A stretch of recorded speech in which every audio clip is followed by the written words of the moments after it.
a sudden rustle in the tall grass, the sharp cry of an infant echoing in the twilight. For a split second, the survival of a bloodline teetered on the edge of extinction.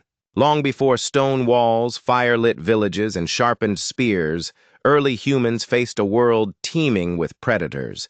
Saber-toothed cats lurking in the shadows, giant eagles circling the skies, crocodiles wading in the murky rivers. The greatest challenge was not only staying alive, but ensuring that their children, the most vulnerable of all, had a chance to grow. How did the first humans defend their young in such a merciless world? Imagine a time nearly 2 million years ago. The African savannas stretched endlessly, dotted with thorny acacia trees. Here lived Homo erectus, tall and lean, hunters and gatherers forging the path for modern humanity.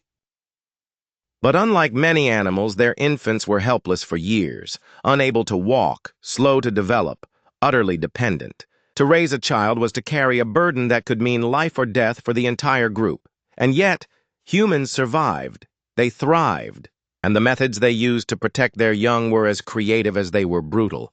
One of the earliest defenses was unity.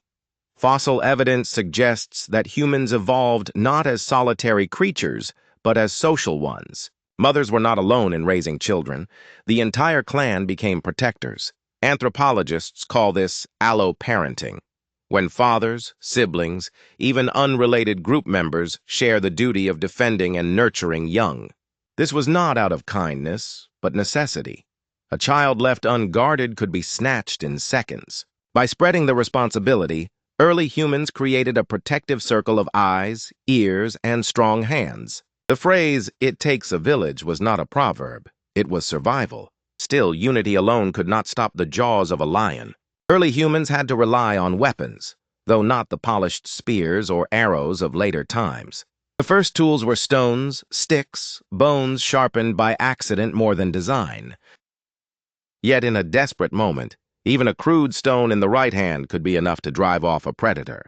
Archaeological finds show cut marks on bones dating back millions of years, proof that early humans not only scavenged, but defended carcasses from beasts much larger than themselves.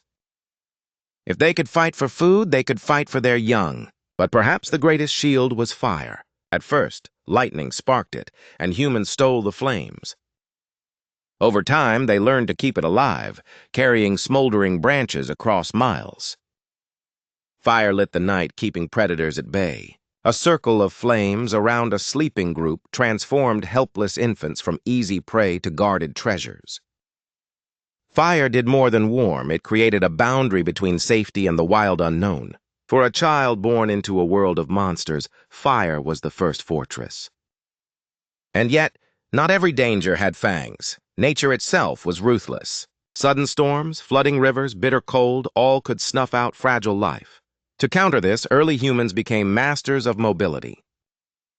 They carried their children close, strapped to their bodies with animal hides or held tightly in strong arms.